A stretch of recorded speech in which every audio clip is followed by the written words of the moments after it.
first time I saw do live. For me too. We are live. Hi everyone, I'm really excited to host Jans and Una on my show. I got to know about no1s1 project from last year on Blockchain for Construction Consortium, and I was awed by the research work, the demo, the output. It's an incredible inspiration to the whole AEC industry about the potential of blockchain in construction. So I really appreciate your time and support to share your process and journey with us on this interview. Thanks. It's a pleasure to be here. Yeah, thank you. Yeah. So first, Jans, can you walk us through some of your career highlights till date? How you started, what got you interested in blockchain? Yeah, I guess that's the similar story as with most people that are in blockchain right now. I have a background in civil engineering, so I studied civil engineering in my bachelor's and in my master's. And at one point, I knew that I don't want to be just a classical structural engineer in an office, and I got more interested in the management and process side and technology side of construction, and also the business aspects. And on the side, in my free time, I got to know more about blockchain, and more I saw the connection, I guess. I think I really got into blockchain in 2017, as most people did, with the hype that was coming. Yeah, and the big fall afterwards. But I stuck around. I was really fascinated by the technology and what it can do, not only the cryptocurrency side, but really the technology.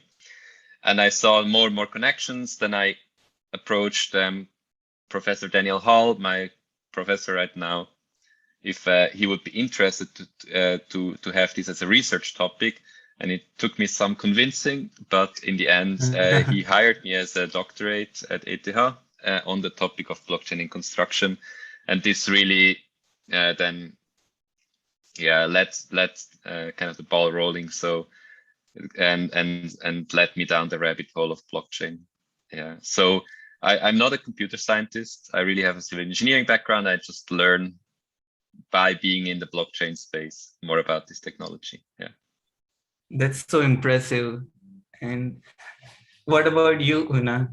How was your journey? Yeah, I had an architecture background. So I'm also not a computer scientist. And actually, I heard about blockchain a long time ago. And of course, with a few hype waves, I was heard about it more and more, but never actually was super convinced. I was really focusing on in my architecture work. And then I kind of went into digital fabrication and technology in architecture. And then after a while, I guess I aged a bit and I started to be more and more interested in economics, incentives, and social issues. And then I also, along the line, figured the limitation of architecture as a career itself, like just the role of architects. It's kind of has its own limitation in the whole field in AEC. And then, so I started to look more into other things in sustainability. And then I studied also energy in buildings. Then I found Jens. So he presented the topic. I thought it was super cool. And of course, in the beginning, I also like, this sounds really futuristic, but it's super cool. But I don't know. And then I thought, like, all of a sudden just felt like maybe my set of skills can really fit. And after, of course, after I kind of also study on the go. Like I accepted the topic and then I learned everything on the fly kind of. And then figured that the more I dive into this topic, the more fascinating it becomes and the bigger impact it has than I thought before.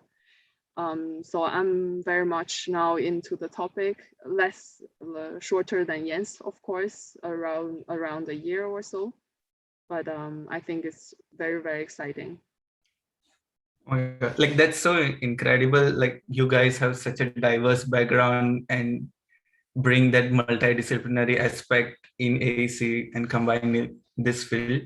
So can you share like how were the initial days of brainstorming this research idea look like, how you started? Well, maybe I go here, yeah. So, I mean, yeah, maybe I need to give a bit of background about this idea, and maybe I can start with it's not a new idea, right? So blockchain combines a lot of aspects, and smart people have already figured earlier that an address doesn't need to belong to a human, but can also be owned by a thing. So that's not a very new thing, right? And there are several articles floating around in the web about ideas like nature to zero, or like how things can participate in the economy and so on. So that's not a new thing. That's not something I invented. But I was always interested in that aspect. I read a lot of articles, and then there was a coincidence that I connected with a think tank that is based here in Zurich called Decentrum, and they also picked up this idea that things can hold address, and they felt there was a need to showcase this to people through an actual prototype. And they conceptualized no1s1. So they came up with the name no1s1 and said it should be a house that owns itself, because that's something that people actually can really relate to and kind of feel and get the idea, right? So that's where my path crossed with the Centrum, and I got in touch with them and I said, yeah, let's try to do it, and actually build the prototype.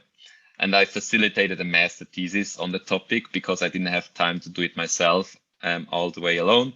And I found Una that got involved. And since then, I think it was a year ago we started, and it was a really steep learning curve. And now we have a first prototype mostly finished, yeah, after a year.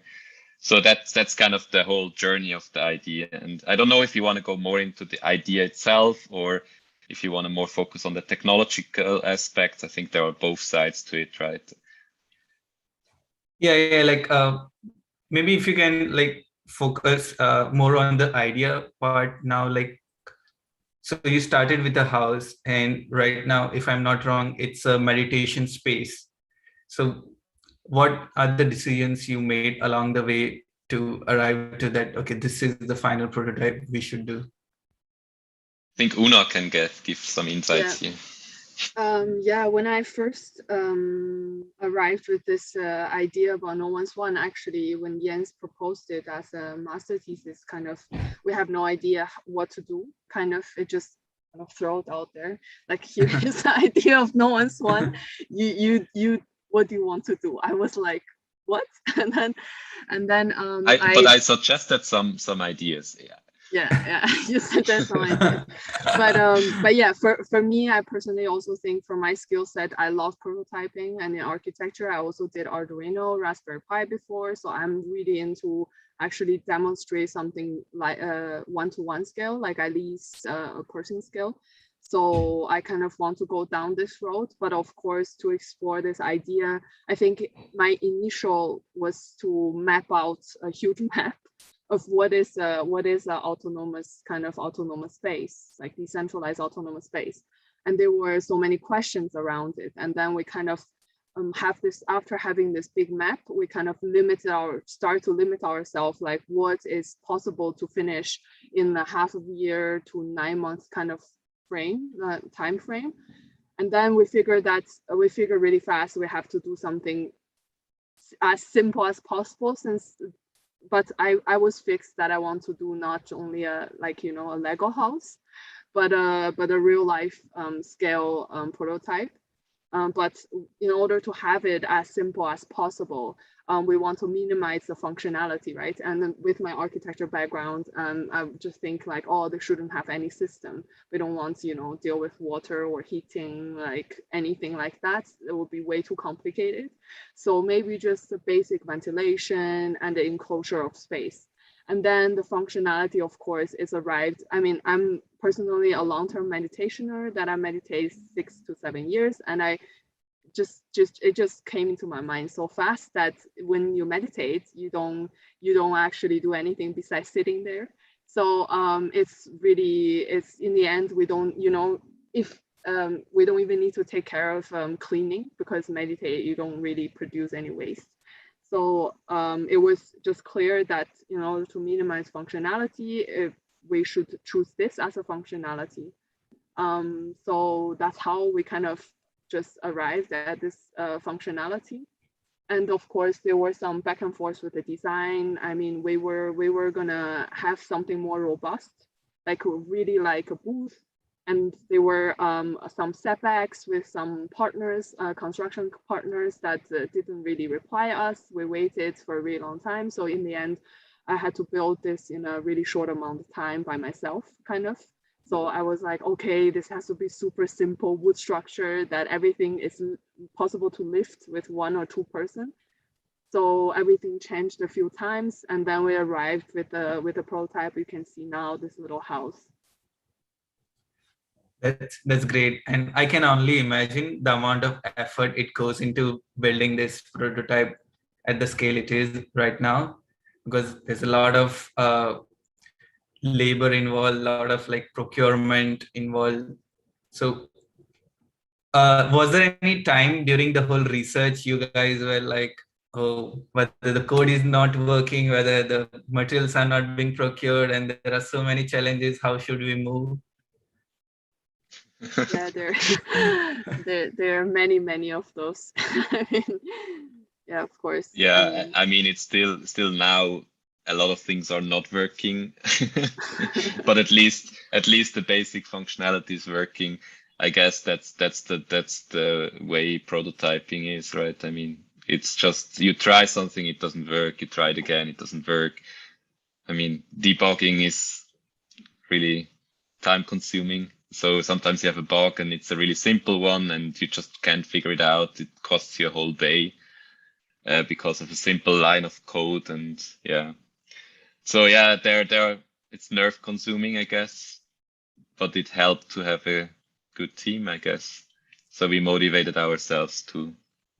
And there was this vision that we really wanted to achieve. And there was also some time pressure, which also helps in the end, right? So we had a deadline 3 weeks ago, Una, where we wanted to open the house together with the location. It's a new location at ETH called Student Project House, where the unit is sitting right now. And they had also an opening. So we wanted to be ready for that opening, that we can demonstrate the house. So that also gave us some motivation and pressure to move forward as fast as possible, right? Yeah. And of course, we can talk a bit later when we see the code. As everyone knows, blockchain is still a growing space, right? So it's very new and the changes so much, even we're sticking with the most reliable chain like Ethereum, right? So, but still the update is so often, and you can easily just auto-date from yesterday to tomorrow, and then you have to change something and something suddenly doesn't work. And yeah, with the system and functionality getting a bit more, and it's just the debugging, is getting harder. So, I mean, when we talk about the codes later, we can maybe along the line tell you some bugs that specifically that bothered us.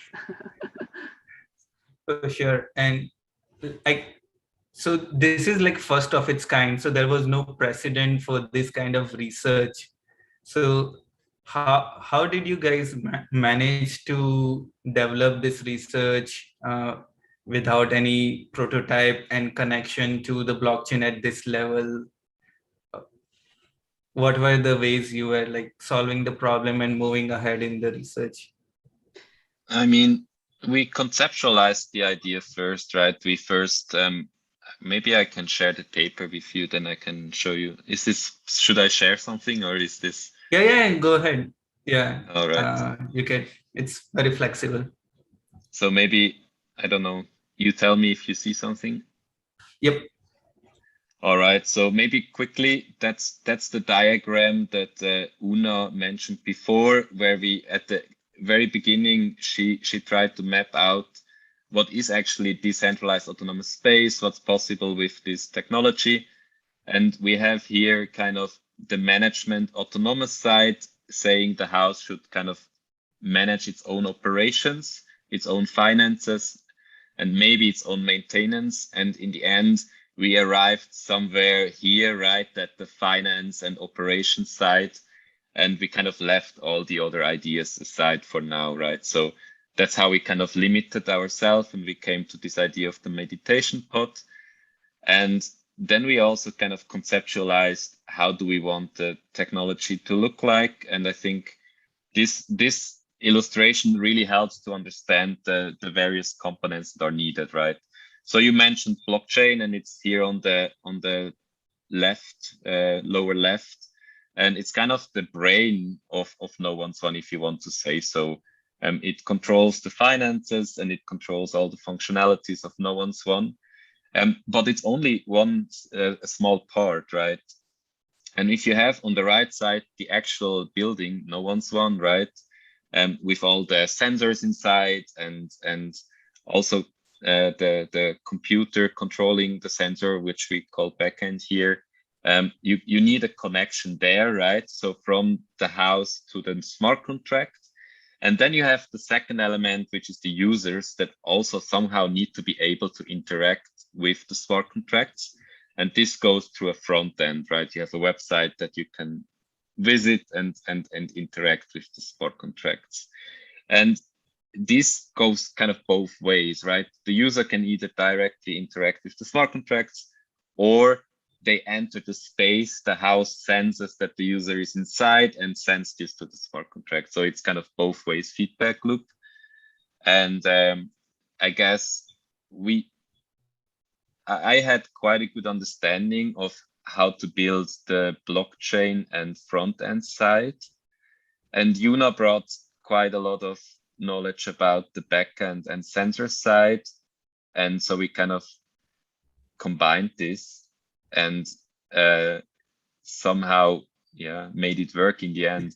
But I guess Una can tell you more, but these interfaces are the tricky part, right? And because if you just have a blockchain application, you can do it quite fast in the end, depending, of course, the complexity of the solution. But if you really want to connect it to something else, it becomes a bit more tricky, right? And I guess that was more also the new part in this project. I don't think there are too many projects out there.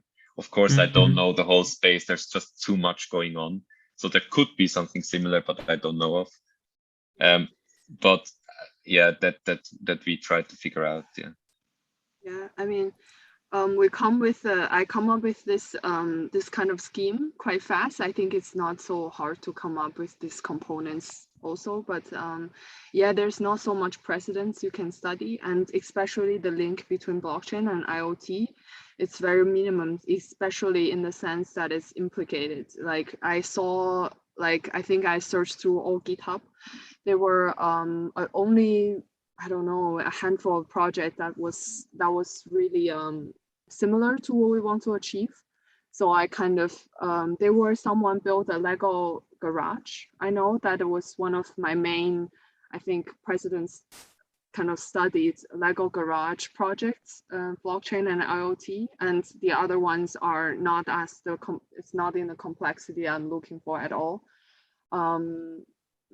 So I think we started, right, Jens, if you read our paper too, we started with asking questions, what is this and what are all the questions that involved, and then kind of trying to categorize the questions in chunks or in different aspects.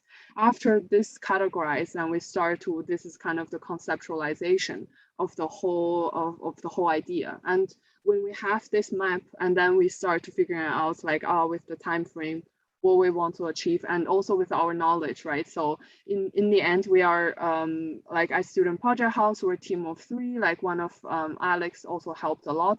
He's have more expertise on electrical systems. So it's kind of the generalist that's like I had to learn, of course, the front end and blockchain in the beginning, but then I kind of generalized, build the system, and Jens has more expertise on blockchain and also front end, and then Alex can help with the electrical system. And that's kind of how we worked and how we function until now. That's awesome.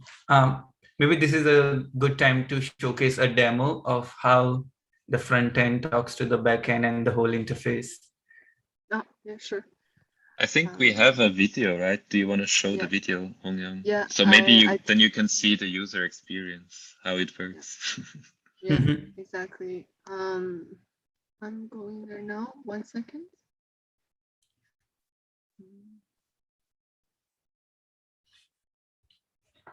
Okay. I'll share my screen, and it's with the also with a little music. Awesome.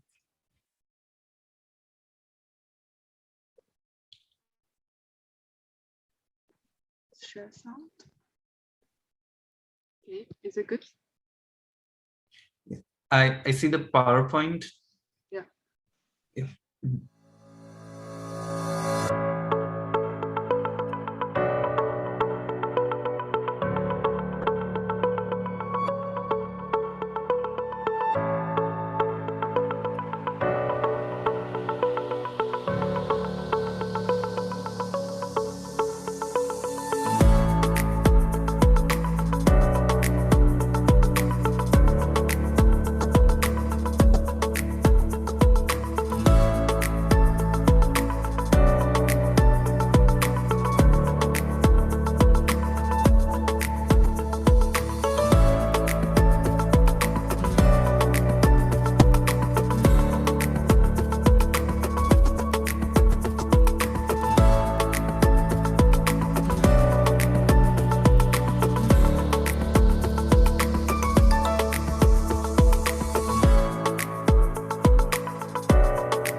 I just love the user experience. You have thought very holistically about the whole start to end experience. So I think maybe we could go a bit more detail into the technical aspect, and you could dive us through the code and implementation of it. Yeah, I think the way we thought to structure it is that we start with the smart contract because it's kind of the heart of the whole thing. I don't think I have time to walk you through every function, but I can give you an idea how we coded it and the main functionality. And then Yuna can show you more about the backend code and maybe also the front end. Yeah, I don't know. I think the backend may be more interesting than front end, but also the front end is a website that connects to an API, right? A Web3 API that can interact with the blockchain. Maybe we can show that briefly, but I think the backend is probably more interesting. All right, let me show you just trying to find the code. All right, here I have it. Good. Can you see that? Yep. All right. So we have in the case of no1s1, there it's actually two smart contracts that work together. We have one thing called the data contract and one thing called the app contract. So there is two smart contracts. And the reason why we do that is that the house should be self-owned. So really one contract should not be redeployed at some point, because it also stores the money of the house. And if you just redeploy the contract, the money is still in the old contract. Of course, you could think about how do you implement functions that migrate this to a new contract. That's then more advanced. But for now, we think let's stick with that contract, and it has all the main functionalities there. And in the app contract, that's actually something that calls then, it's a contract that calls into the data contract and calls then the functions. And the app contract has more like hard-coded parameters, like how much money do you need to spend to enter? What's the price per minute? You can see these variables here, and they are just random, right? I mean, we didn't have really time to think about how expensive should be a visit in no1s1. So we just took random numbers, and because it runs on the test net, it's not real money that we need to pay, so it doesn't really matter, right? But at one point you want to change that maybe.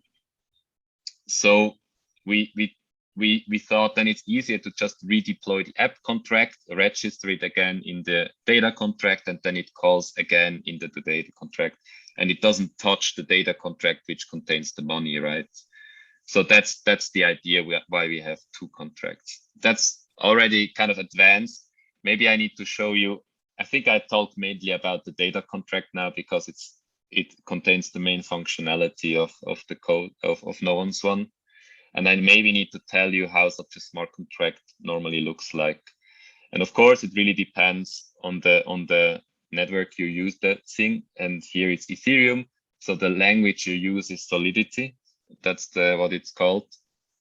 It's a high-level language that compiles then to bytecode that can be understood by the Ethereum virtual machine, right? That's the way it works. So it's actually quite easy to code a smart contract because it's such a high-level language, and this works sometimes a bit different on other chains. And for prototyping, it's an advantage. For production code, it's a disadvantage because it's really hard to make this smart contract super, super secure.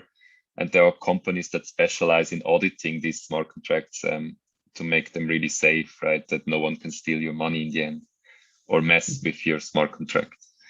All right, so in the end, the contract begins here. No1s1 data, it's called. And what it first does, it's kind of defining all the data variables that you need, right? So we need, for example, an address that's called the contract owner that can deploy the contract. Someone needs to deploy it initially. And then we have a bool, like true or false, if the module is operational, for example. And these are called state variables. So a function or a user can then interact with the smart contract and change this from true to false. And if it's false, then no one can enter the unit. And if it's true, you can enter it, for example. Then we have these for battery states. For logs, we have then some data structs which are able to kind of save data within the contract. That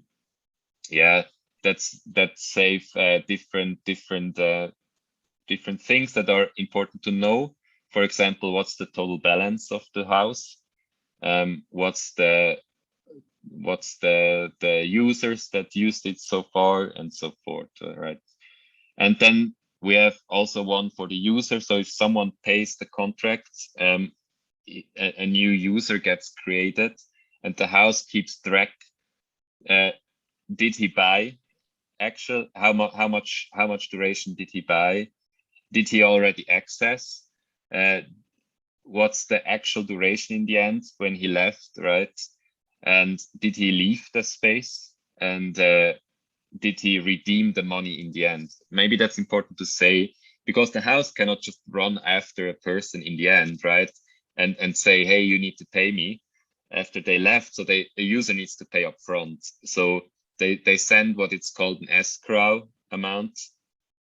And in the end, they get the difference back, or they can get the difference back. So that's how we did it, to kind of avoid this issue. How does the house make sure that the user pays in the end, right?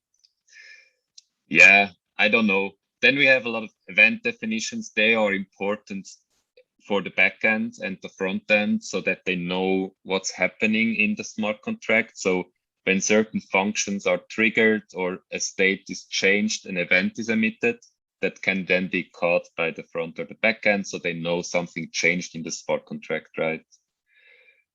Constructor is just to deploy the contract. Then we have some modifiers. They are quite important for security reasons, to make sure that not only kind of certain people or only the backend can call certain functions. I think that's the most important case. That, for example, you make sure only the backend can call the function check user code for scanning the QR code, because otherwise because Ethereum is an open network, I could find out the ABI of this contract and I could call this function, right? And then mess with the smart contract. And with these modifiers, we make sure that only registered addresses can call into the contract for certain functions. Okay. I think the most important function to show is maybe the buy function. We have it here. So function buy, where the user calls this function and enters a duration, and their address from the user gets kind of passed into this function, right? And they also need to select the username. And we use the address and the username to generate the QR code. This is happening here. So we use kind of an encryption method that goes between transaction address and username and kind of generates this QR code and emits it in an event in the end that can be caught by the front end. So that's how we make sure that not everyone can kind of regenerate the QR codes and just show them to the house, but only really the one that controls the address can generate this QR code on the front end. And of course, if then the user sends it to someone else, there's nothing you can do about. The other person could enter, but it's not possible for someone else to generate the same QR code to enter. So only an address. Yeah. So I just have a question. So the QR code is generated on the front end, and the backend verifies whether the same user has done the payment. So how does the backend know that it's the same QR code which is generated in the front end? Yeah. I can show you that. It's actually one of the trickier things that we have had to solve. Is when a user paid, how does the backend then know that this is actually the right user, right? So, and we really did it like the smart contract in the end generates this QR code with the transaction address, and only someone that it kind of knows the transaction address of a user and the username that someone entered. So this combination can regenerate the QR code, right? And of course, this is possible to fake, but it's not so easy. I mean, you need to know the address and the username that can be chosen randomly by the user. And this, normally a user doesn't pay and waits 2 months until he enters, but he pays and enters. So there is really not much time to kind of cheat this system. So it's one way that we chose. It's not totally secure, but it's quite secure that no one else can fake it. And then the smart contract saves this in a key value pair for the user.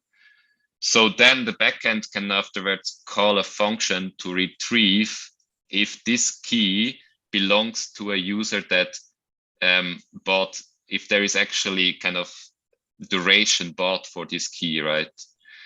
So if this is in the end still the backend goes, checks this key, and if this is still 0, there is no entry, right? And if this key belongs to a key value pair that here has some value that is larger than 0, depending how much what the user entered, then it opens the door because there is a meditation, right? And if the user stays longer in there, that's why we chose an escrow that is considerably higher than the amount you need to pay. I mean, you would need to, I don't know, I didn't do the math, but you need to stay in quite a while until you're in there longer than the 0.5 ETH that you paid, right? So that's how it works. So are there like 2 transactions when like you have like higher escrow than the required, and once user gets out, there's another transaction where, okay, the remaining amount is being paid? It's every time a single transaction. So this is the transaction the user buys. Then the workflow goes on, and when the user presents the QR code, that's the function the backend calls to check whether this key that it was scanned is actually part of the smart contract, right? So it really goes and sees, is this a valid QR code, right? And then it opens the door, and then it triggers another function to see whether when the user actually entered and the distance sensor goes, it says, yeah, that really detected something. Now please change the state in the smart contract to true, so we access the space.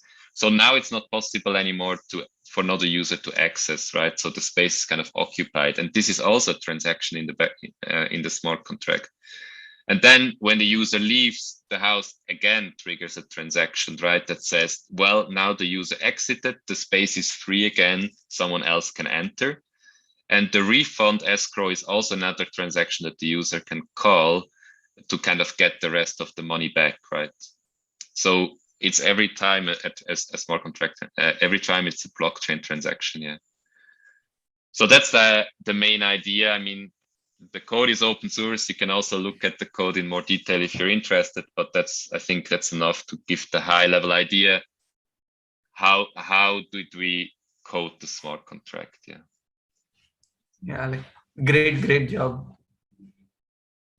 Yeah, thanks.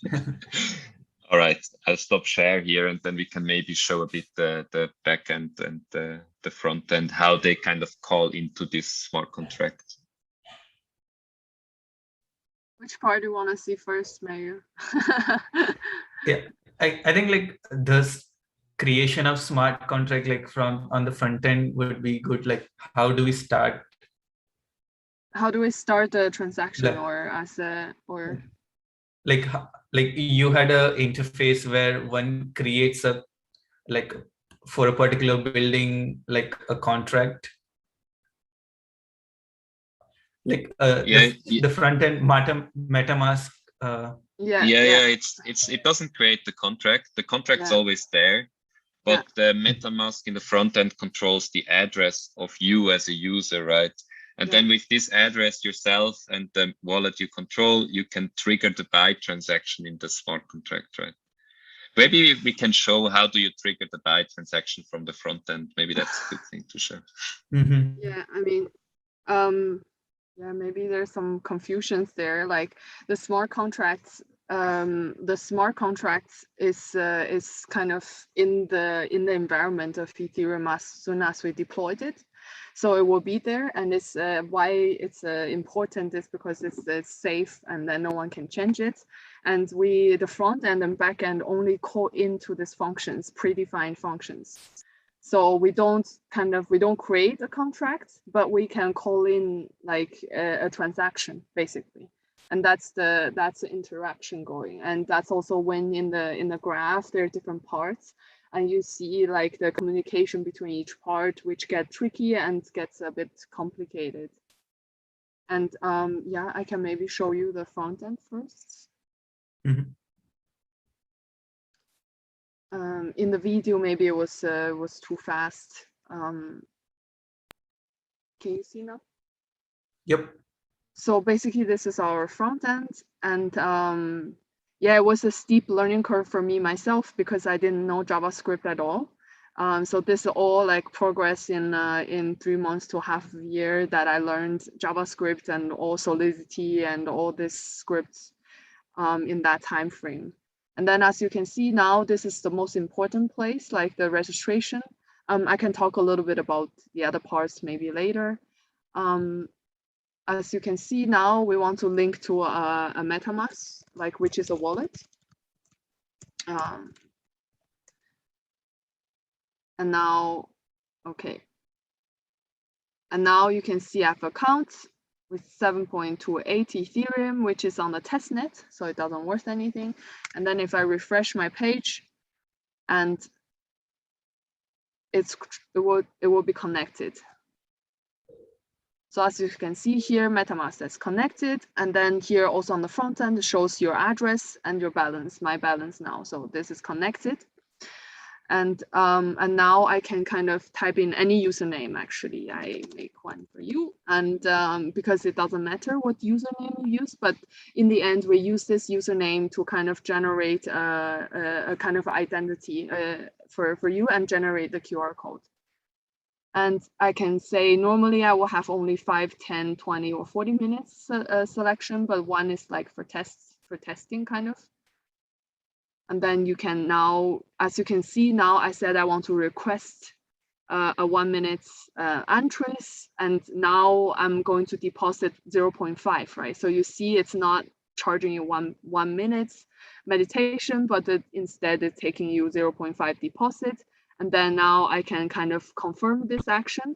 And while I'm confirming this action, actually now, like if this action is successful, on the back end of the of like the RASP of the house, it will catch the event that is so this action now here, like that I confirmed, will trigger event, will emit event. So on the back end, I have a listener.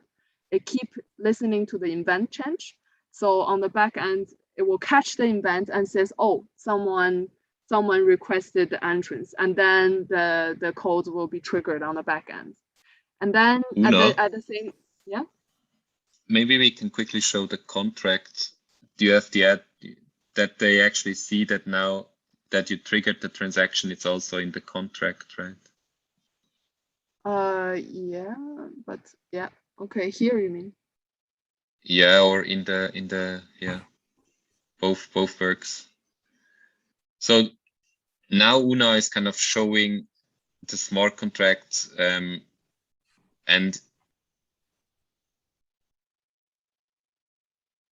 what I think. Did you? Why is the duration 0 there? I don't know. Did the transaction execute?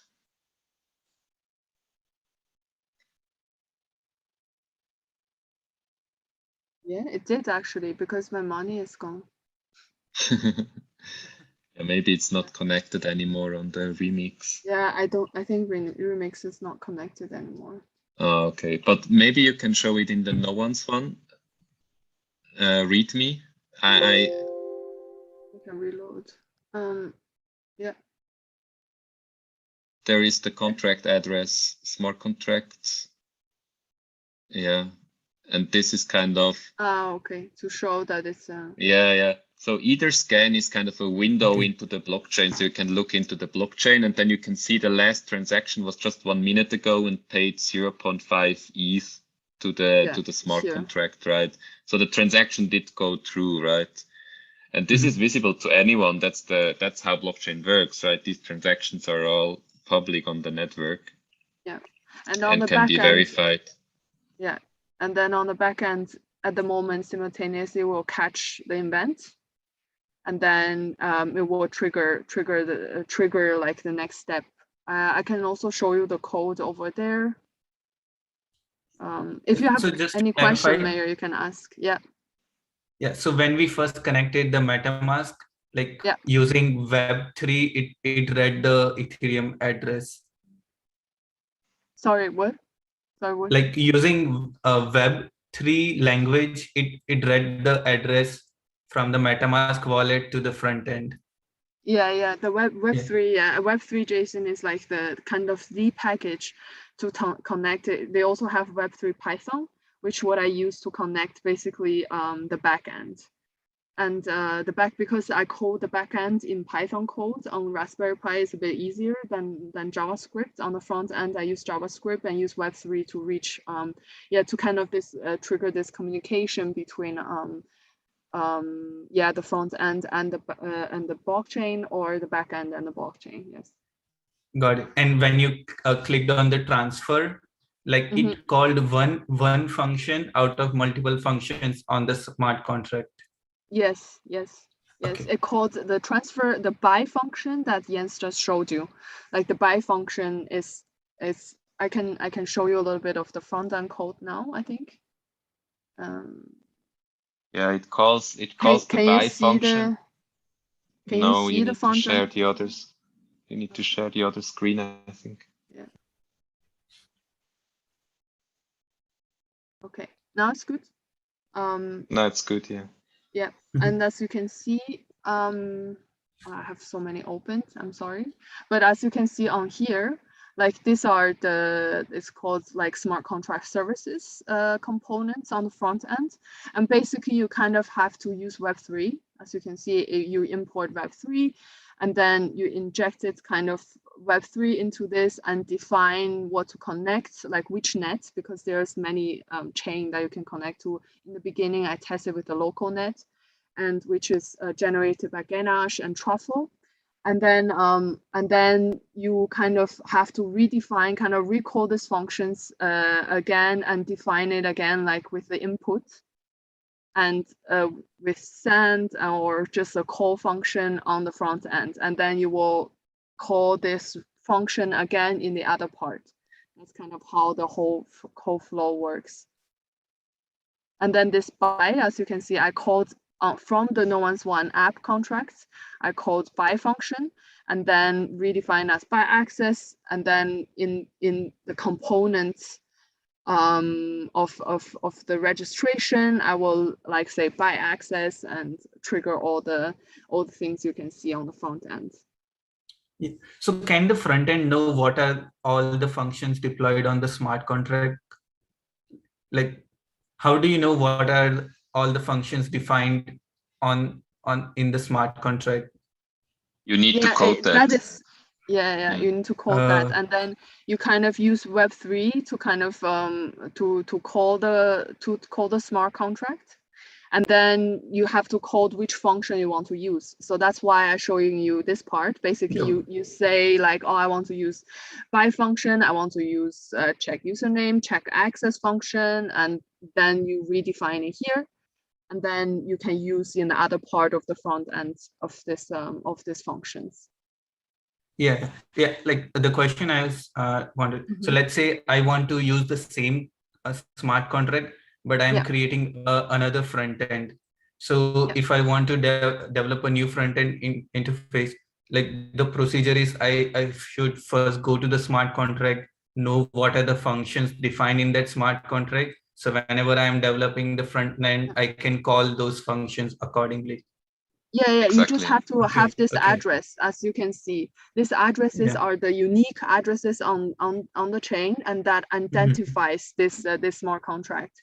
So you just need to call the correct address and then do the Web3 connection, and then you can develop using this smart contract too. Perfect. And I don't know, do you want to more see the front end or should I show the back end? Maybe we quickly show the back end as well.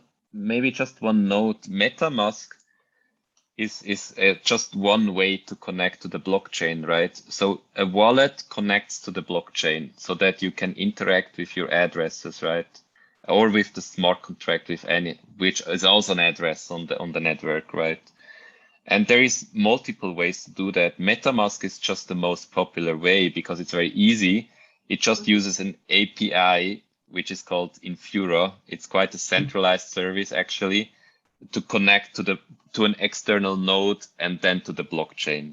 You could also run your own Ethereum node on your machine and connect on and interact with the smart contract. That would be also possible, right?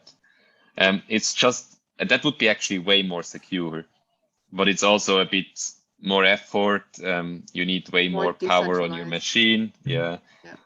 So it's just because it's just for testing and prototyping, we chose the easiest way, which is kind of MetaMask, right? It's one of the most common way to connect, and also I think Mirror maybe is not super familiar with all this technology. So I mean, you can also connect through Infura with Infura services without MetaMask, and yeah, like the best way would be you run a node yourself, and then but yeah, this is a bit more work, and I maybe that would be the next step. I also consider that, because then you need to kind of buy a hard disk to have enough space to run a node. That could be an option. There are some people are selling Raspberry Pi powered node units. Actually, you can also build it yourself. Yeah, so that would be interesting too. And would you like to see the backend or? Yeah. The backend. Yeah. Contract? So yeah, right now, like we walk through how to trigger an event through the transfer button. Now, like we would like to know like how the backend is listening to that event. Yeah. So there are quite a few. This is kind of the main function here that I coded in Python. And as this is not super important, as you can see here, this is step 1. Like I will prepare the house Una, we first. still see the VS Code front end. Oh, okay. You need to share the new window. Sorry, I was talking this was, I guess. Now you can see the backend. This is a code from the backend, and so here you can see the step 1. Like before, just some libraries, and then some global variables I defined, and one global function I defined for the main contract, for the main code. So here's the step 1 that I will start with preparing the house. You have to prepare kind of the Raspberry Pi, the pins. I don't know if you know about Rasp. You just kind of clean up a little bit and then set up the board. And it says it locks the door, and then everything starts. And then this is like step 2 is to listen to the by event, emit, and catch the key. So you start kind of here I also predefined that the data contract will emit the events that as Yan showed you before. And then here I will define like event key, and of course I defined all this listening so it will like listen now to an event change, but maybe I should go to the listen and so show you how it listens. So this is the listener function kind of I defined. So you can see I also use Web3, but this is Web3 Python. And then you kind of define like HTTP provider that you talk to, and then you kind of just say like this is how you listen to, and then this is also a bool kind of like an event that you kind of constantly try to catch, just constantly running that try to catch a change. And then back to the main one. Then so now you will see that they will constantly like run and listening, and if something is returned, I will like return the value of the event. And then this is just like another loop kind of I run through for when people want to go in. As you can see that this is like when like it will start to when the door turn red, and then when they catch an event, like when the event is catched, it will go to the next step, which is the door turn red, and then the camera turns on basically, and the camera starts detecting if there's a QR code. And then this is where in the video you see that the QR code scanning, and once the data is received, it will trigger another transaction on the blockchain. As here, it's the access, and then you will check on the blockchain if this is a true data as the user wants to access, and if transactions succeed, Of course, these are all inner loops that you have to go through. You kind of just go through a loop that keep checking the access, and when the access is checked successfully, and then it will return a success kind of bool that it says it succeeds, and then it will trigger an unlock of the door, and then you have to also at the same time define the time, and then says the unlock time now is now, and then check access is true, and then you kind of get out of this loop and then go to the next step. So just to clarify, this is the second transaction we are doing on the chain, calling from backend. First was from frontend, and here we need do we need two smart contract address? One is to access the functions in the smart contract, and second is to check whether the user's wallet address and the amount the user paid. So we had two contracts. I mean, the two contracts that Jens were talking about were actually the more or less the same function, but as you can see, like one holding the data, one is holding the app. So it's actually, you don't need two contracts for all this. It's to add another layer of security. And as Jens explained, when you want to change one, you don't need to lose all the data. So that's kind of a double security with two smart contracts. But essentially, we're calling into the same sort of sets of functions. And I'm just in the beginning, you will listen to an event that triggers. So I'm actually here. It's not triggering a transaction. I'm listening to if this event is meted, but of course you have to define which event. This will be like the new QR code event emitted by the transaction you triggered on the front end. So here, if once you find out a new there's a returned value. And then you go to the next step, which is checking the ID, the QR code, right? And then here you go to another loop to check the QR code, and then some exits, also strategy if the QR code didn't check right. So if I explained it, did I explain it well? Yeah. I think I understood what Mayur you meant. I think that the smart contract in the end has like these modifiers that check if the address that calls into this function is actually okay, right? So there are not multiple contracts for like the backend and the user, it's just one contract, and it checks whether the address is the correct one. So the access function can only be called by the backend, right? So it's only this address that can call the access function. And the buy function can basically called by any function because anyone can buy access, right? So that's checked by the smart contract logic. So maybe we missed the important step when Jens, explained the smart contract. So when you deploy the two contract, the first thing we would do is to register a backend address.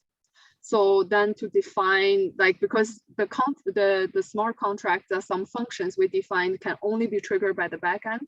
And so we have to authorize like a backend that can trigger this functions. And the rest functions are triggered by any front end. So that's anyone can use. Got it. And I'm wondering, since like the wallet address is unique to each and every user, why do we need to register in the front end? Why can't we just check the wallet address and perform the smart contract functions? You can. It's just for convenience that people have a front end to interact with. I mean, you can go to the contract address, extract the ABI, it's called, from the contract, use any service you want with your own node, and trigger these transactions from your terminal if you want. That's possible, but that's very advanced and most users couldn't use the space if they would have to do that, right? So we created the front end, so they just need to enter the values, press the button, and the logic behind just does the job for them and calls the correct function on the smart contract, right?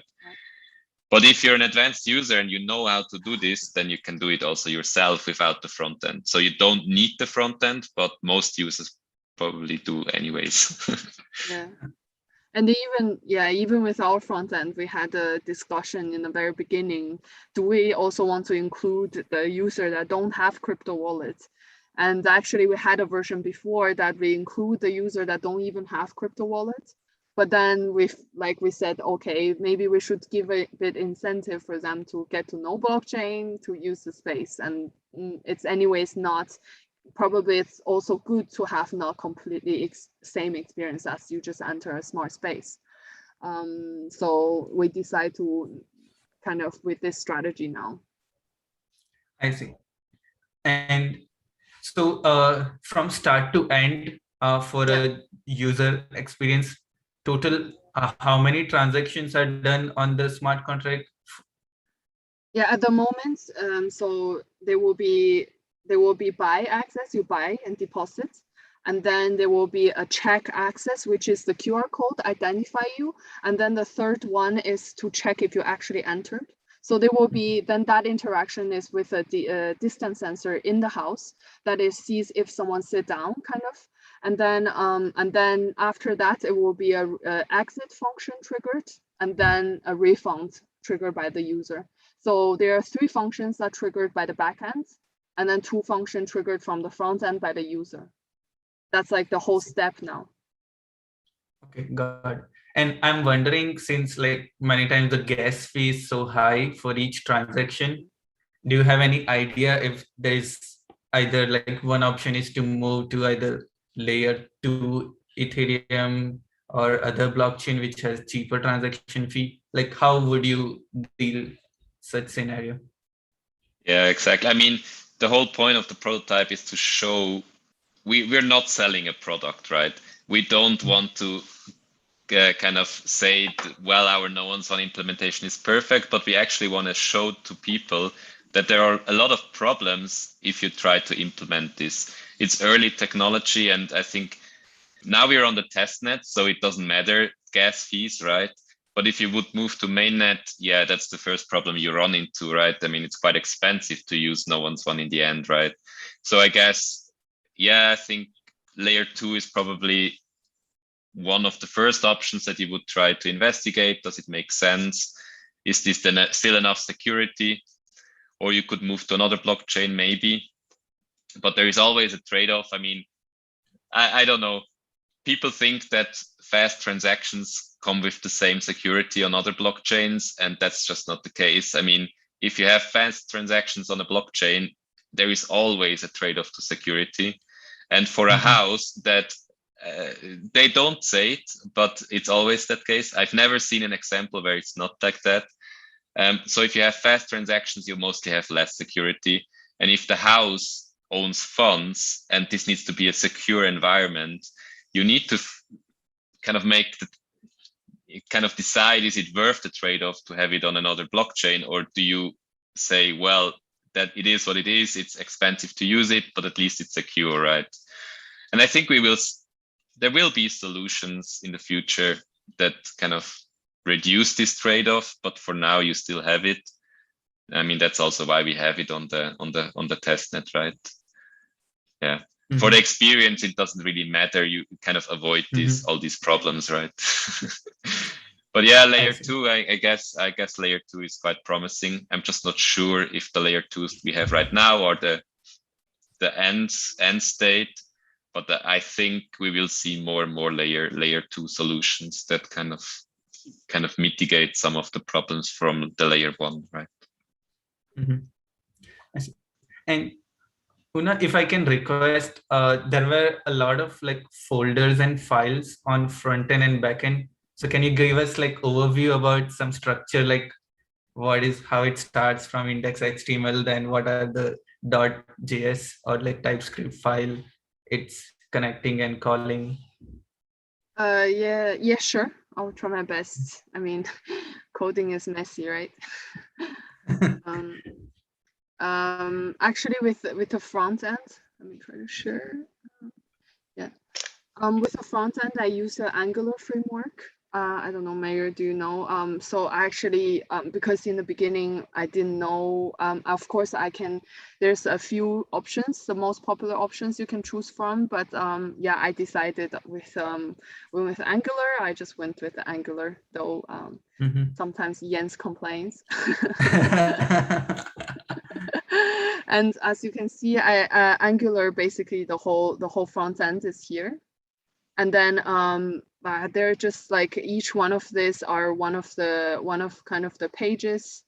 I also adopted like a kind of a framework from I think it's called like a kind of a framework from Tim, Creative Tim, I think. It's a template we used. Yeah, it's a template. Yeah, a template that I also used.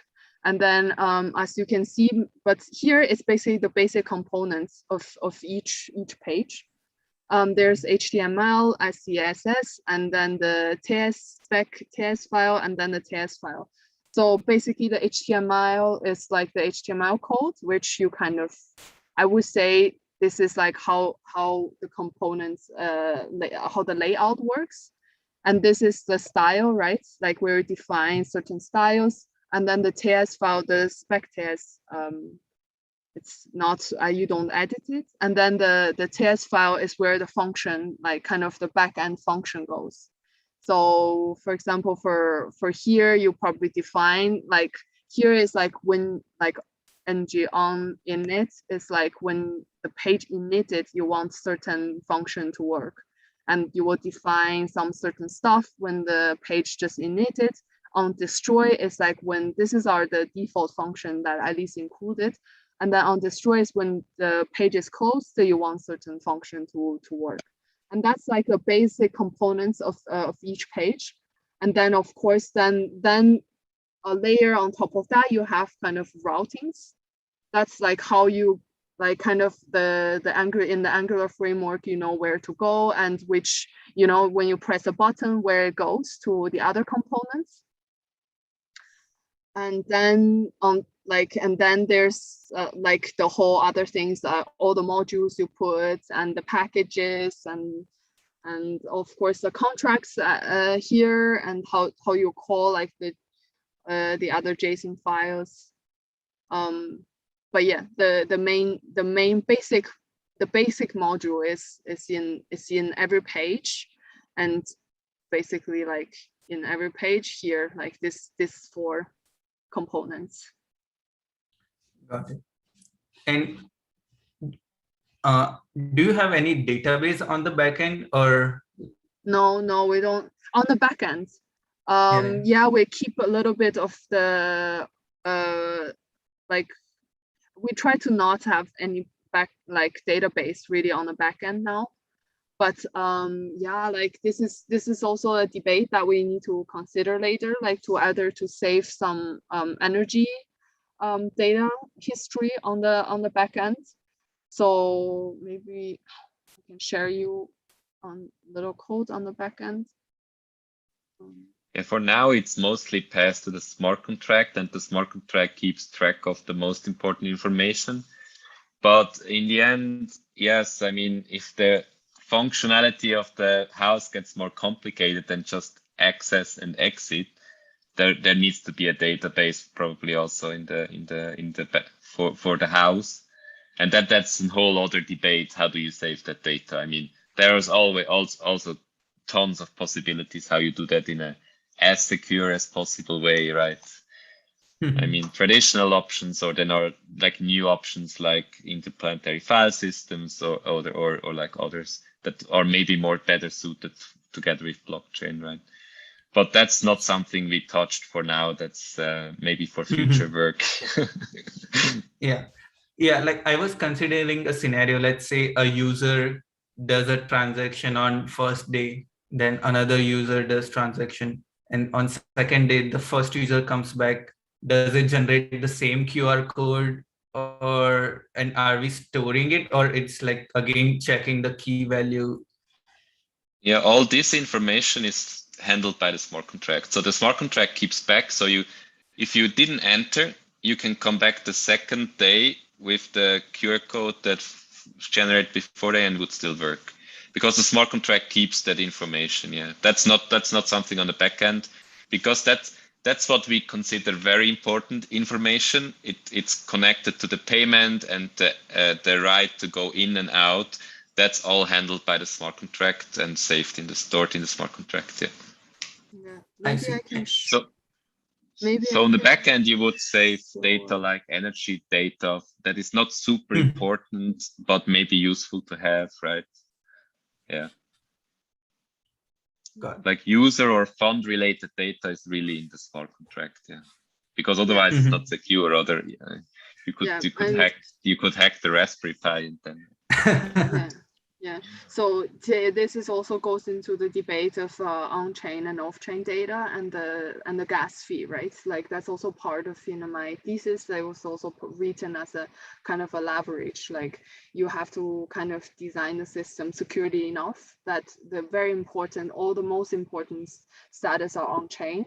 But then in order to reduce the gas fee, and you have to put the not so important data off-chain.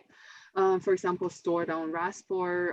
At the moment, actually, I think I had a version before that the energy data up for a certain amount is stored on the Raspberry, but now it just triggered that once user is asking, it's like every 30 minutes, or not 30 minutes, yeah, every 30 minutes it's uploaded to the kind of to the blockchain, but it's still very gas consuming so far because it's only because we're using testnets, we're still doing that. But yeah, soon I think we're going into a consideration that if this data should be stored off chain once it's actually in an actual use case, right?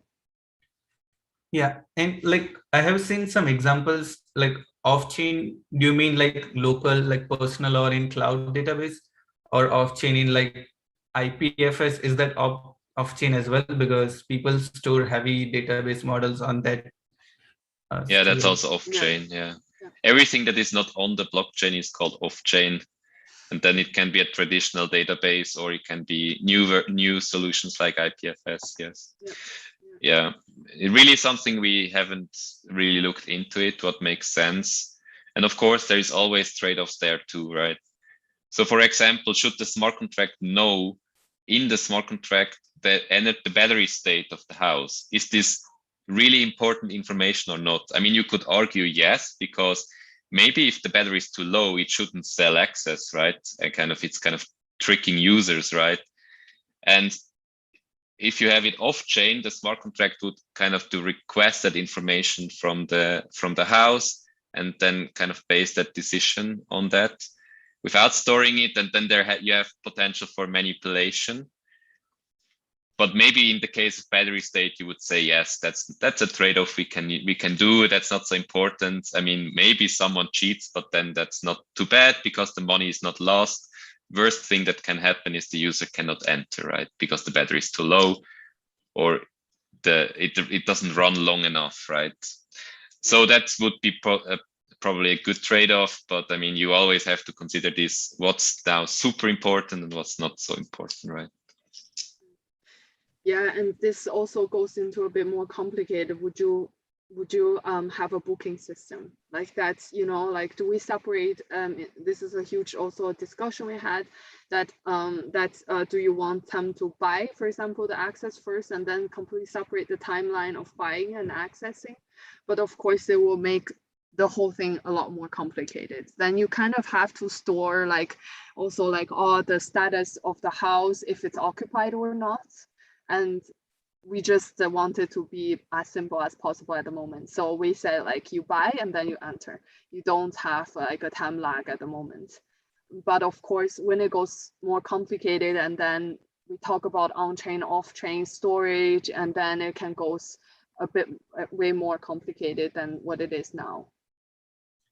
Yeah, and I could literally see like the code right now itself is very complicated and like challenging to come up with. So adding more functionality would be like, again, another level of complexity.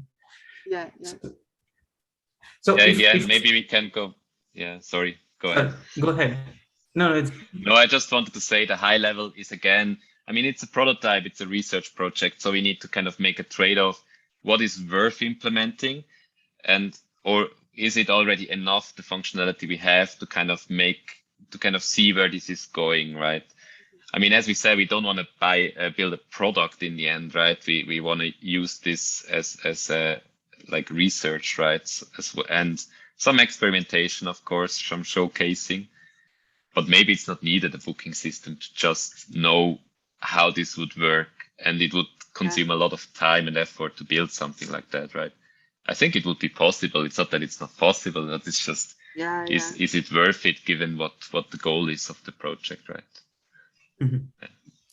Okay. So if I were to ask, there is some AC startup who is interested to take this research project and make it like scalable and get it out, like what are the things they should work or they should be aware to take it to the next level? I guess the first thing is to ask, do you really want to? What's your incentive of wanting to implement this? Because I mean, from our interest, it's not profit driven, right? Like if you really read the idea of Natural 2.0, it's supposed to be an infrastructure that runs and not making profit by a third party. So yeah, I would ask first, what's the incentive for building a company out of this? Or do you want to centralize it? But then that's kind of go against the core value. Actually, I was imagining on the lines like, let's say Airbnb for decentralized autonomous space. Like if you want to make that scalable, where within few clicks you're making bookings and like that's production level. Definitely I think that's definitely very very possible. I think we thought about this, Jens, right? When we were brainstorming with our professor, Daniel came up also this idea that we for sure could just turn an Airbnb into a smart home kind of, because a lot of Airbnb already have a smart lock, right? And then we just need to put the smart lock on blockchain, and then but in the end we find that this space that it's in the end fit our purpose, showcased that the usability and possibility of what we imagined. Yeah, and it should be a bit of provocative in the sense that challenge current assumptions, how business are run, and kind of also question, is this now desirable or not? Like, we're not really judging whether no1s1 is a good concept or not. It's just interesting to try to do it. And now all these questions come up: is this good or not? Couldn't the company kind of create value out of it or not? I don't know. Like, the whole idea is that it's non-profit, right? But maybe there are smart companies that figure out how you could make money out of that. I don't know. So we don't really judge on that front. We just, we see where this goes. If it should remain non-profit, there are some challenges, of course. Who pays initially, for example? I mean, it's a big question, right? And the way I could see this going is kind of a grassroots movement, that people start to build these, and if this is successful and more people use it, there might be more money to kind of expand on this. But this is really a slow growing process. Like, you start small and maybe it grows over time. I don't think there is really an incentive for a big player to invest a lot of money to just build this and then run it non-profit. I don't think we will ever see this happen. So there might be other ways to kind of make this a reality. I'm not sure how. I mean, that's also part of the question we kind of try to figure out, right? And especially, like, I mean, if also at the same time, the idea of Airbnb, in the end, we want the platform to be self-running and not owned by anyone, right? And then if we're using the existing sharing economy example, then maybe confusing other people, then what's the difference between a robot hotel than the system you're building? But it's important for us to stress that the blockchain is decentralizing the system. And so we trying to be provocative and go kind of extreme with this. That's why we're also promoting a completely self-sustained energy system, which is actually considered like the whole, like no one cares really if the system is self-sustaining or not, but we are trying to reach that is completely like a one object kind of image. So I think that's how we think now. I see. Yeah, I was thinking like it would be interesting if there is a DAO where there are different roles defined to operate for this, and it could be like a non-profit driven DAO community which have some common purposes. But I'm curious to know your thoughts on this. Were there any eureka moments, or what were some like moments which once the code or the whole workflow went running, you were very happy? Like,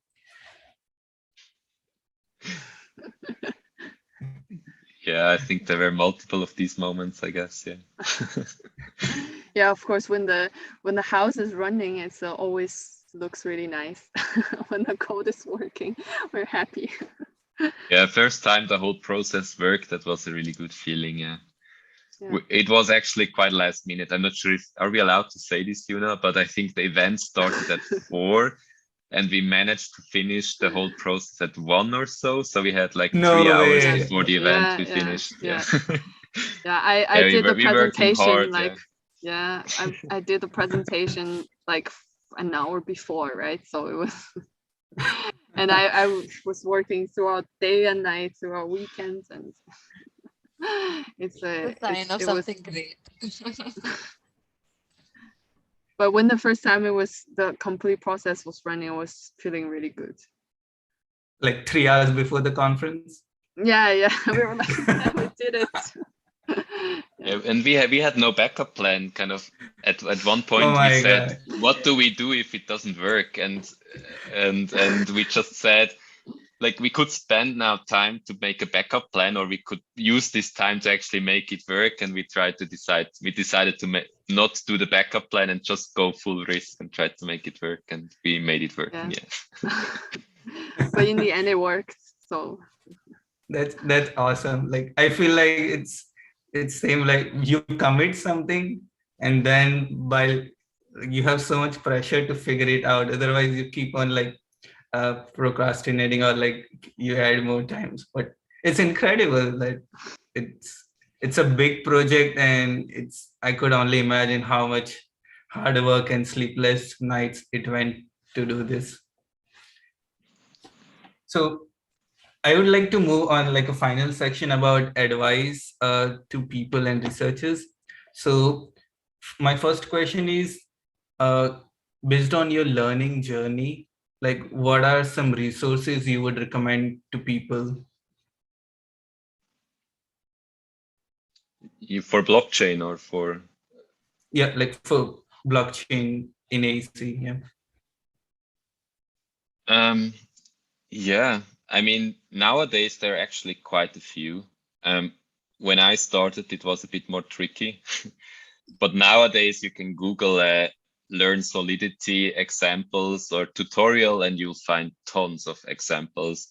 I guess, yeah, they change all the time. So I don't want really to recommend something now, because the ones I used are probably already outdated now, but you'll try to find rather new ones from the last year or so that kind of use the latest code, right? And try to figure it out. Yeah, I think the hardest part is to actually figure out how the wallet works. How do you interact with a smart contract? How do you make transactions? And for that, I would only suggest try it. I mean, if you don't want to spend actual money, go to the testnet, try it. I mean, you really, really learn only if you try it out, because it's so different to what we're used to with the normal internet. And then the coding, I mean, it's not too hard if you know a bit how to code. And even if you don't know how to code, you can figure it out. There are a lot of tutorials. Yeah, I guess it's in the end, it's just try and try to make it work, right? Yeah. that's how I did it, and I think also Yuna did it, even though I was now able to help her a bit kickstart off bit that she didn't have to start from zero. But in the end, there's always things you don't know, and you run into that, and then you just Google and try to figure it out. Right? Yeah, I mean, there's a lot of already resources that you can find very easily. I mean, if you really ask me, I guess Crypto Zombies is a really good platform that's fun. That's a cool one, yeah. That's yeah, and a really coolly built, and of course all the official documents. Actually, I think the documentation has been a lot better than a few years. So definitely check out all their official documentations of Solidity, Ethereum, everything, and then just get your hands dirty, right? And then just get in. You have to struggle. You know, you have to go through the struggle to earn the reward. So there's not an easier way, but the hard way is the best way. And how do you guys keep up to date with the latest research and trends in blockchain industry? If you figure out that one, I'm happy if you tell me. I mean, no, it's insane. I mean, I'm watching the blockchain in construction research space because that's the one I need to care the most, and even that's a lot.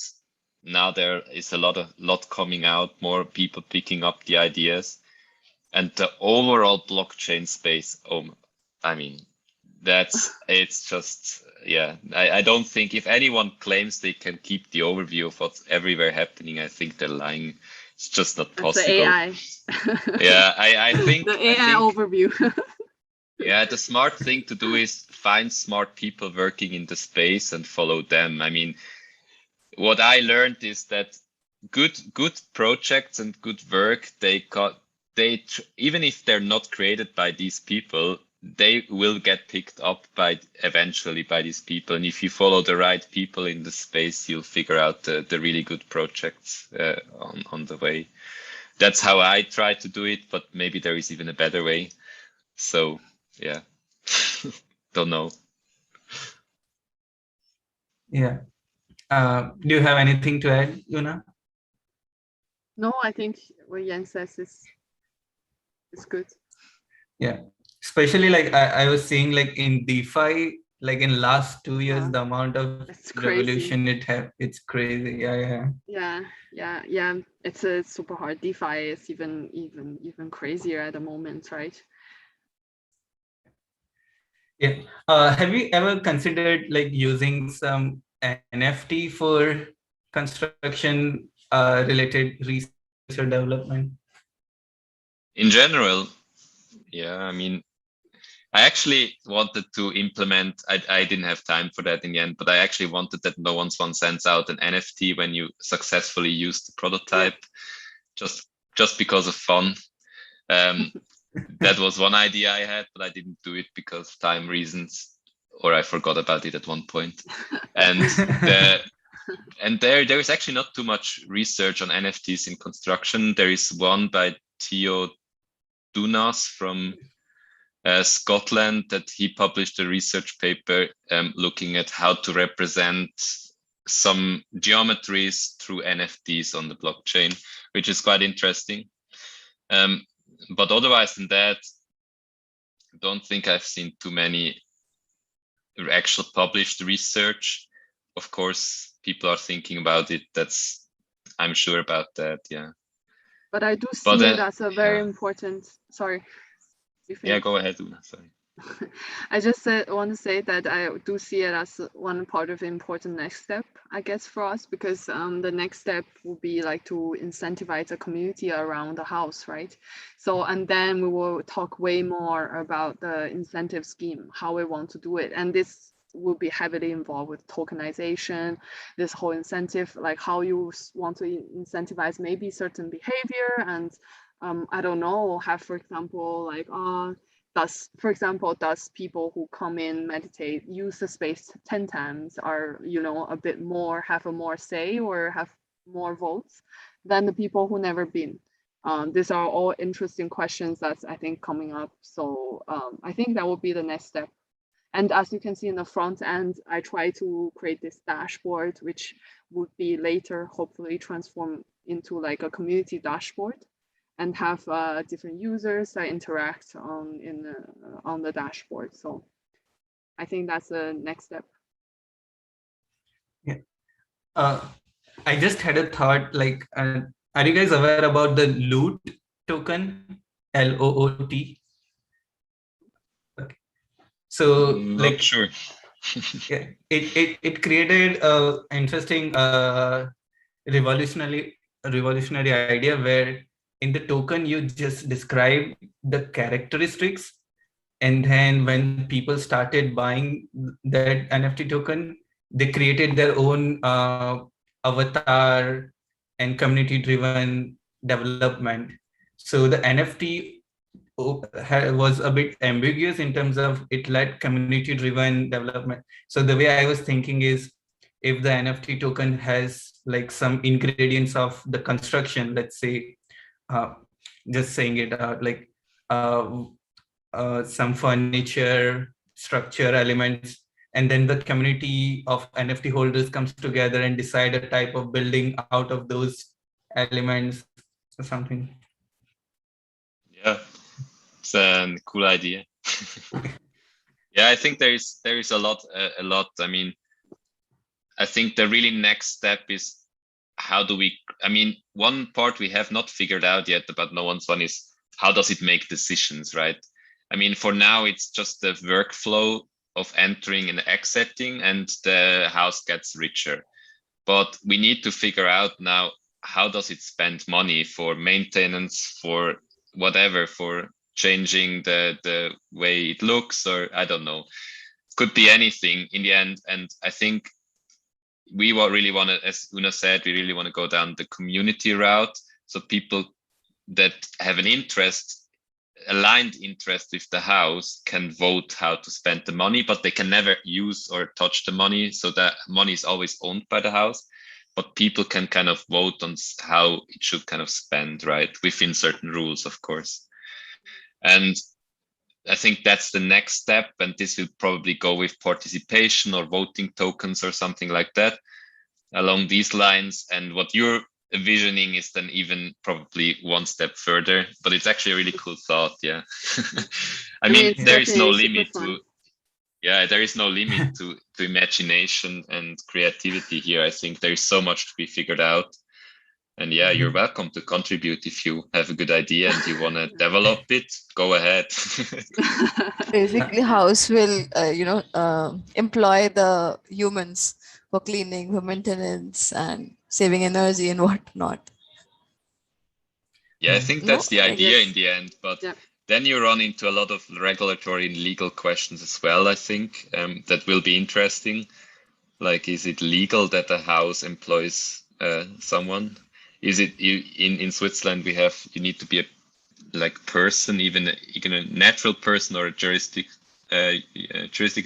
person, so like a company that you can do these kind of things, right? And the question is now, is this true for this house or not, or is it something else, right? I mean, a lot of interesting questions there too. Regulatory and legal side, that's a whole other rabbit hole, I think, for this kind of project that we haven't even touched, right? Yeah. I guess our focus will be, at least my research focus in the next few years will be more on the governance side, so exactly along what we just talked about. And I think was the interest to continue kind of this prototype, and we will refine it a little bit more in the next few months, and then maybe we'll try to gather a community around it, and then in the end, hopefully that's gather the community, and then the community will probably want to trigger a change, and then we will maybe adopt a physical change, and that's when we will discuss this third party, what design we will choose, and what functionality we will change, and who will do it, right? These are all the kind of will be third party, or we will vote on some design decisions, and all these interesting things will come up. And then in the end, hopefully we'll end up with a different, with the prototype maybe differently, but how different, we don't know yet. And I already got some interesting feedback. Some people don't want to meditate inside, but want to take a nap. So maybe in the end, after Yeah. at the end of my PhD, it will become a nap house. Nice. And I just had a thought, it would be interesting if there is a Discord community for no1s1 that people who are interested to like contribute or develop, they can join, like share feature suggestion or something. Yeah, I think that goes with the community aspect. no1s1. You not just mentioned. I think we haven't thought about this yet, how this should look like and how we involve more people. Because for now we were really focused on building a first prototype. Yeah, I guess these are questions we need to ask now. Yeah.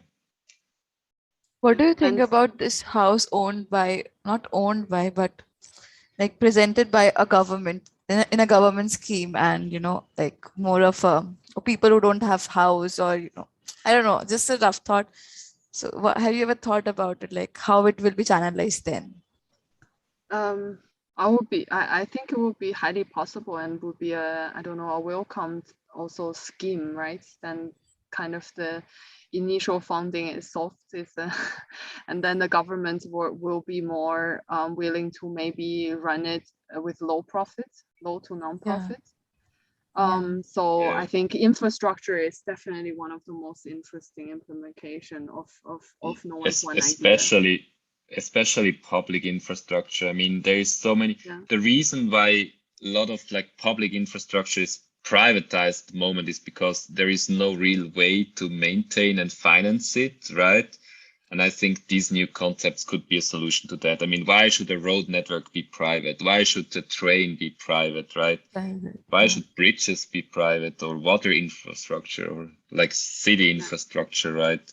I don't think we will ever see no1s1 in a private context for like real estate or so. It's just there is no incentive. But especially for public infrastructure, I think could be a promising concept in the future. Yeah, and also this concept already actually before, I don't know if you know, in the US, there's some also like land that is a forest that is owned by by the people, indigenous people there. So that's actually just without the blockchain infrastructure, right? But the idea is the same. Then that's like lake, right? So that's what we in the common sense, we agree to that it should be owned by everyone and also no one at the same time. So I think it's a super interesting direction. What if no1s1 decides that it wants to give some incentive to the owner, or maybe who is the implementing, or the government, and what little did I know about blockchain, so maybe they have some tokens, so whoever is jumping in that, they divide on the basis of the profits, maybe something like that. Yeah, I guess this really comes down to the design in the end. I think it's possible to design it almost as you want, right? And I'm also not sure which designs in the end will work better or not. I think there will be a lot of experimentation too, and eventually we'll end up with something that works. I also don't think we need to reinvent everything. As Yuna said, there are a lot of concepts that are very similar. We have something called the Genossenschaft here in Switzerland, where people kind of non-profitly own housing, co-own housing. And I just think it's a new concept that could scale these ideas in a sense, right? And also maybe bring it to kind of new fields where it was so far not possible to do it. Yeah. So I think we can heavily lean on this concept that were already successful and just try to replicate it in a more digital and more scalable way, right? I just want to be time conscious. Like there are a few like closing questions I wanted to ask, and it's first is like, do you guys plan to teach any course for blockchain in AEC related, or are you currently teaching? First, I should ask. That's a brutal question. Hands up. We are not, no. So far we are not. But I think like this is an incredible work, and I see a huge like need or awareness about this topic in the community. And when I was learning more about blockchain, all the examples, even in the courses, are very like technical for a dApp development or a financial website development. But if there is some AEC specific example in those courses, it also creates more incentive. Oh, we could apply this in our workflow. So it would be good. Yeah, I think you point out something that is really missing right now. But at the moment there's almost no one working in this, and these people are kind of busy with their own things. So I guess we'll just need more people working on this, and then also more teaching, more education material will be available. Yeah. But yes, I think when I started 4 years ago, I guess no one really believed that blockchain can be valuable in construction or the built environment, and I think this thinking changed a bit even in these 4 years. So if we continue with this pace, I think there will be more people working on that quite soon.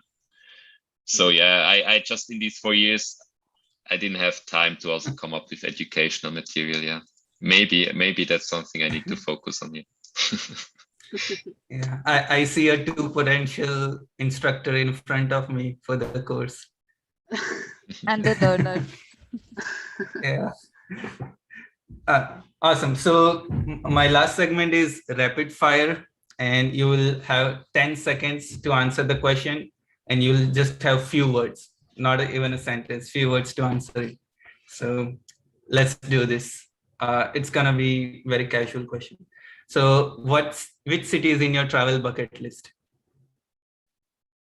Like who answers now? That's the question. Like I think okay, maybe first Una can answer, and then you can answer. Like we can follow this format. So, sorry, can you repeat the question?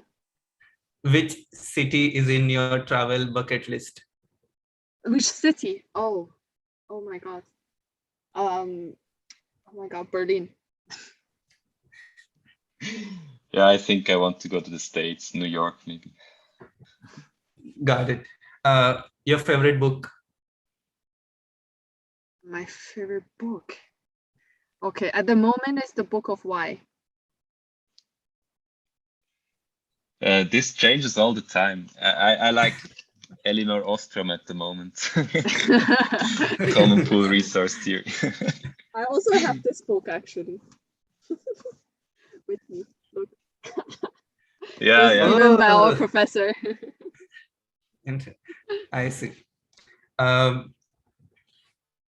If you had unlimited time and resources, what would you do? How limited? It's like tomorrow or next minute or?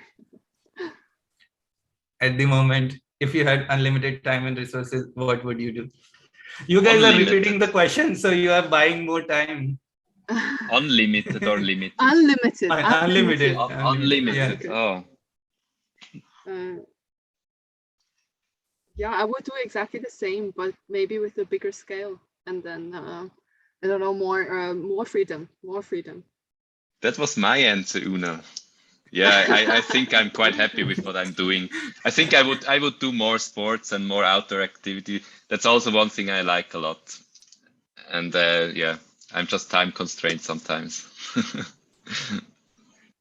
I see. And any conference you would recommend for people who are interested to do similar research? Yes. Yeah, I just started my academic road. I don't have that. Yeah, I think the European Construction Conference is one conference that we really try to promote the blockchain stream right now, where I'm involved and my professor is involved. So that's one to watch maybe. Okay, and if you have $50, what thing would you buy? $50. In Only total, 50, then have only 50. That's pretty cheap. And Only then 50. yeah, I will probably buy food and drinks just to make sure that I don't know when If I I get the only have next 50. Okay, if I only have 50, then I will try to use this 50 to make more. Right. That's a good That's a answer. good Yeah, one. Awesome. So lastly, is there anything which we didn't covered in this interview and you would like to share that message? Yeah, I think it's just an exciting space, and there's so much going on. I think there's so much we haven't talked about in this interview. But yeah, just stay involved, right? I guess it's just the beginning of the journey. I'm quite convinced. Yes. Are you suggesting part 2 for this interview? I'm kidding. Maybe in a couple of years maybe. when we have more to show. Now we showed you everything we have now, so we need to work now again. Yeah. We will have some other stuff. Then of course a part 2. Yeah. I must admit, like, this has been very informative session. Like, first of all, the work is very inspiring, and the way you implemented it, the challenges, I learned a lot, and I'm pretty sure I'll spend the next weekend going through the GitHub and understanding and debugging some aspect for it. So thanks a lot for sharing it out and making it open source. No problem. So, you're welcome. I think like one thing I wanted to ask, but I didn't get a chance. So can you give us an overview about the potential applications of blockchain in AEC, apart from no1s1? Like, what are the other people, like other sectors? I'm writing a book chapter now on exactly that, and it will come out in January or February, so you can look forward to read that. I guess it's a good question. I'm not sure if I really know, but I'll try my best to explain it there. I think it really, like, the short answer is like a teaser. I think it really depends on the timeline, right? Like, there is a lot of opportunity for blockchain right now for like timestamping data that needs to be secured, for like improving payment systems, for example, as well. These are the straightforward use cases, but then I think really interesting it gets when you think like further than that. What's the next step then, right? How can you change then? I think there is a lot of potential to kind of recreate certain systems we have nowadays. Got it. Yeah. Una, would you like to add anything? No, I think Jens is more the expert in the AEC because he has been in this space for many years. I just started and I had an architecture background, right? So I think I couldn't add more. Awesome. So how can our viewers find you if they have any questions or they want to know more? Reach out to you. Can go on our no1s1.space, and then there's our LinkedIn. Also the methods there. You can add us if you're interested, for sure. We're open to any suggestions, contributions, comments, or discussion. Yeah, if you Google my name, you find me. I have a quite unique name, so it's not so hard to connect. That was nice. Lastly, on a closing note, I think it would be interesting if there is some kind of a hackathon or competition organized where you guys could be a mentor, and like the people who are interested in making such smart contract or apps on a particular weekend, they get training as well as implementation of their ideas. I think that would be interesting. Yeah, but there are, I mean, yes, of course, that would be interesting, but just there are a lot of hackathons around. They're mostly not related to AEC, but that's what I did too. I just attended these nevertheless, and then you learn some other applications, and on the way, then you can adapt it later to AEC, right? I mean, just make sure, I mean, there are a lot of these hackathons. Just go out there, and there are always very amazing people there that help you. Yeah, but don't just look in AEC because there are not too many there. Yeah. I see. Awesome. We are waiting for you to lead it. It we are lagged. Sorry, waiting I for you to couldn't hear. lead it. Yeah, we are waiting for you to Yeah, lead I know. it. I understood. But I need to finish now my PhD, so I'm quite time constrained, unfortunately, right now. Yeah. Yeah. I could see Hans is like trying hard to say and not commit to anything because like he already has a lot of things in his hands. But yeah, it's we totally understand. So thanks a lot, guys. It was an incredible, insightful discussion, and I really appreciate your time for this. Thanks for the invitation. It was fun. Yeah. Thank you so much too for your interest. Bye. Bye. Have a nice rest of your day. You too.